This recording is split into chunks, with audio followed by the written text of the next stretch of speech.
Assalamualaikum warahmatullahi wabarakatuh. Selamat datang kembali di channel kami. Oke sahabat semuanya, kita penasaran banget nih, kenapa nih bupati-bupati ini yang lagi viral-viralnya Bupati Pati ini, menaikkan pajak bumi dan bangunan sampai 250%, bahkan di Cirebon sampai 1000%. Ini kenapa? Apa sih alasannya kok dia sampai harus melakukan itu? Oke, kita cek. Penasaran apa yang ada di otak mereka tuh sampai menaikkan pajak sedemikian banyaknya.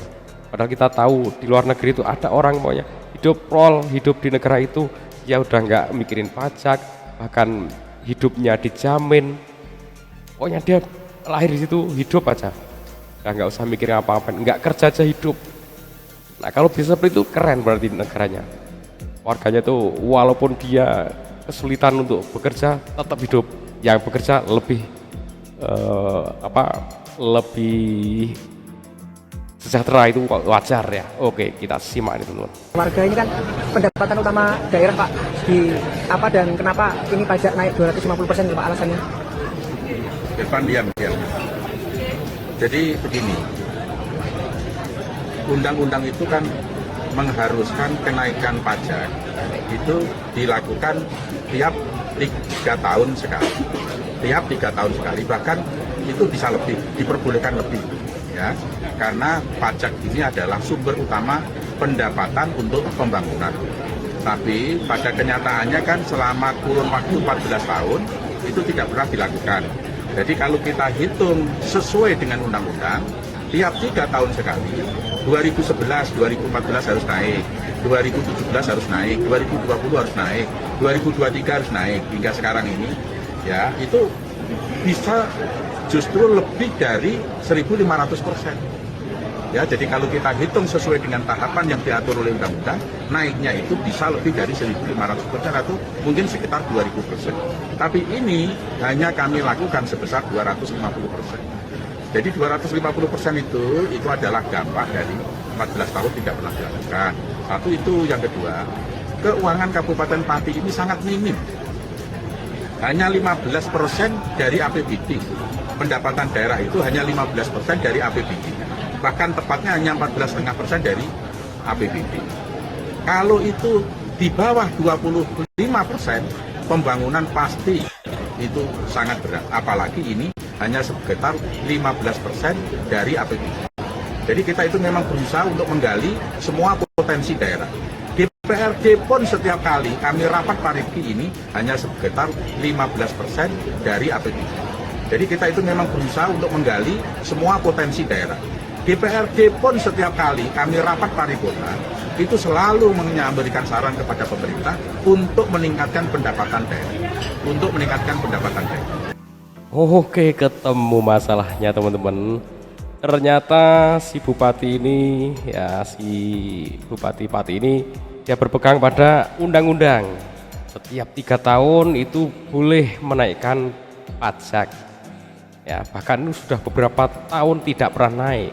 Oke, dari sisi undang-undang saya akan menyatakan dia tidak salah. Ya, bener fix dia 100% tidak salah, Bupati siapa namanya, Sudewo ini. Tapi yang jadi masalah ini, masyarakat ini sebenarnya jadi tertipu kayak membeli kucing dalam karung itu. Sudah jadi bupati ternyata bupatinya bodoh itu gimana maksudnya?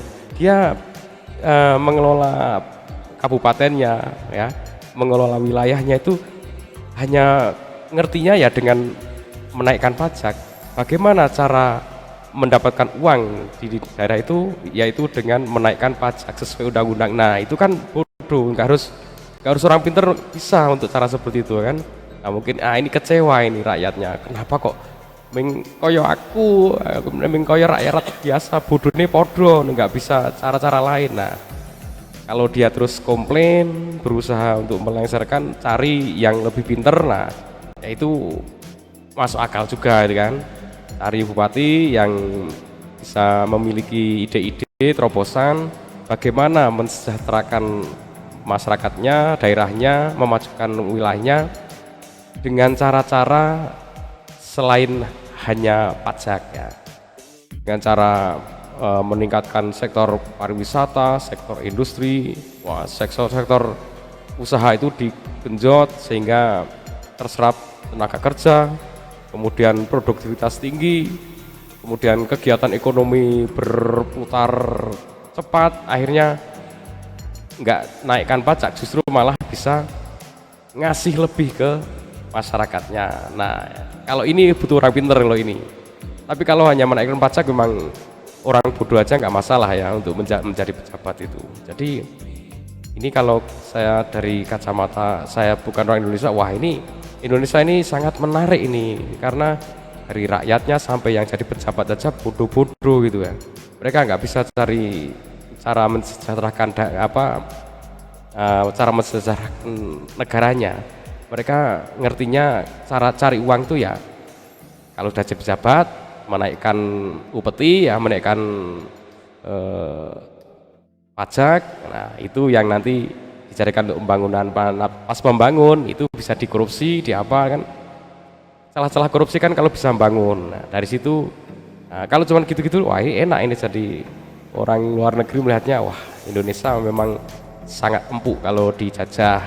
Jadi kalau kita terjajah memang wajar ya, layak itu masih terjajah karena masyarakatnya masih sedemikian rendahnya ya SDM-nya. Kemudian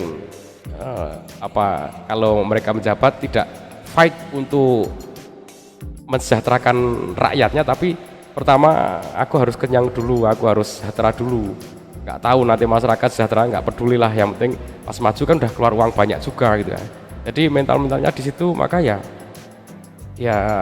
mereka boro-boro mau bertarung dengan bangsa luar negeri ya.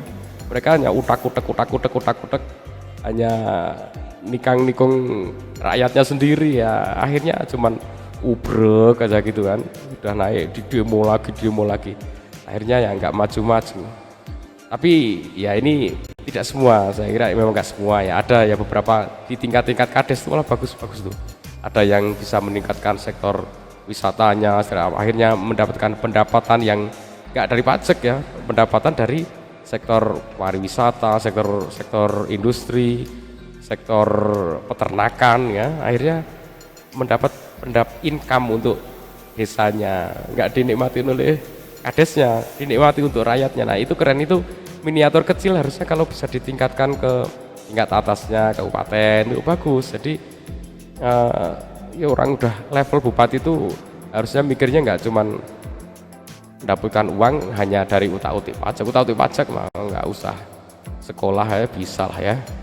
Oke teman-teman, kita dukung nih Pati, semoga nanti nggak tahu mau ganti atau apa, terserah, yang penting nanti bisa bagus lah ya, bisa dapat orang yang mimpin tuh ya yang bener-bener bisa berpikir baik untuk rakyatnya.